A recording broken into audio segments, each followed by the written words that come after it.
हम लोगों ने इसको 20-25 साल पहले सुनना शुरू किया। इससे पहले माइंड साइंसेस के ऊपर कुछ क्लासिकल एक दो किताबें मैंने देखी जो 50s में आई, और कह लीजिए कि मन की दुनिया के नाम से, और हैप्नोटिज्म की किताबें छोटी छोटी ट्रांसलेशंस करके मुख्तलिफ अखबार में उर्दू बाज़ार के मुख्तलिफ स्टॉल्स में हमें नज़र आ जाती थी। बाकायदा तौर पे कहीं ऐसे हमारे, मैं समझता हूँ मोहसिन है, उनका एक कॉन्ट्रीब्यूशन है, उन्होंने अपना रोल प्ले किया। उसमें डॉक्टर मोइज़ साहब का बड़ा नाम है, कामरान सुल्तान का बड़ा नाम है, कर्नल इम्तियाज़ साहब का बड़ा नाम है, अरसलान लारिक का नाम है। बड़े ऐसे नाम हैं जिन्होंने माइंड साइंसेस को बाकायदा एक कोर्स की शक्ल में, न्यूरो लिंग्विस्टिक प्रोग्रामिंग और मेडिटेशन, मराकबा, बेशुमार ऐसी चीज़ें। फिर कहीं ऐसे भी आए जिसमें थोड़ा सा इंडियन फ्लेवर था, यानी जो कह लीजिए आर्ट ऑफ लिविंग के नाम से, और कई ऐसे हमारे ट्रेनर्स ऐड हुए। सूफी साहब का कमाल ये है कि इन्होंने साइंस और उसको इस्लामिक जो उसमें एक टच है वो बड़ी क्लैरिटी के साथ जोड़ा। तो इसमें बड़ी गुंजाइश है कि कोई भी शख्स अपनी ज़िंदगी को बेहतर बना सकता है अगर वो इन अलूम को जानता है।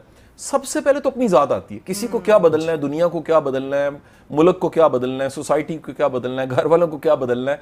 सबसे पहले तो खुद पे काम करना है, और खुद पे जो काम करना है उसमें ये बड़ी एक इम्पॉर्टेंट चीज़ है कि आपकी जो ज़िंदगी में ये तरजीह में शामिल हो कि आप माइंड की लैंग्वेज को समझें। फिर माइंड की जो साइंस है, ये इतना बड़ा अल्लाह ने जो हमें गिफ्ट दिया है, दुनिया की किसी मखलूक 87 लाख मखलूकात के पास ये गिफ्ट नहीं है। सिर्फ हम एक वाहिद मखलूक हैं जिसके पास ये अल्लाह का दिया हुआ इनाम है, जिसे माइंड कहते हैं।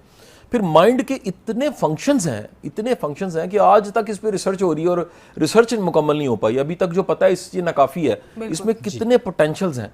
यानी ऐसे ऐसे लोग मौजूद हैं जिनकी जो कॉन्सेंट्रेशन है, आंखों की कॉन्सेंट्रेशन, उससे वो क्या से क्या कर लेते हैं। उसकी एक नेगेटिव फॉर्म जो है वो ईवल एनर्जी या एक ईवल आई है, वो जिसको नजर बद कहते हैं।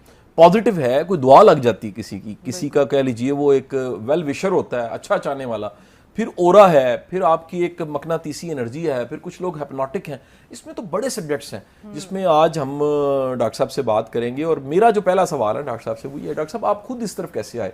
हर बंदे की कहानी का एक होता है। जैसे मुझे थोड़ा बहुत माइंड साइंसेस का जब पता लगा, मैं 8वीं क्लास में था, तो मैं शमा बीनी की एक्सरसाइज किया करता था। मैंने किताबें इस पर पढ़ी, मुझे डर लगना शुरू हो गया कि वो जलती मोमबत्ती को जब आप 15 से 20 मिनट देखते हैं तो उसके बाद क्योंकि आपका सबकॉन्शियस मैनिफेस्ट करने लग पड़ता है, बाज़ औक़ात क्रिएट करता है, तो एक हलूसिनेशन शुरू हो जाती है। वो चीज़ें आपको ऐसी दिखती हैं जो आप नॉर्मली आम होशो हवास में नहीं देखते, तो कॉन्शियस हो जाता है। तो मुझे डर लगने लग पड़ा, मैंने छोड़ दिया। उस्ताद भी कोई नहीं था। आप इस तरफ कैसे आए? अच्छा, सबसे पहले तो बिल्कुल आपकी बात को मैं भी आगे लेके चलूँगा कि बात अगर टीन एज से, स्कूल, कॉलेज लाइफ से स्टार्ट करें तो ऐसी ही दिलचस्पी मुझे भी होती थी। बुक स्टॉल्स पे इस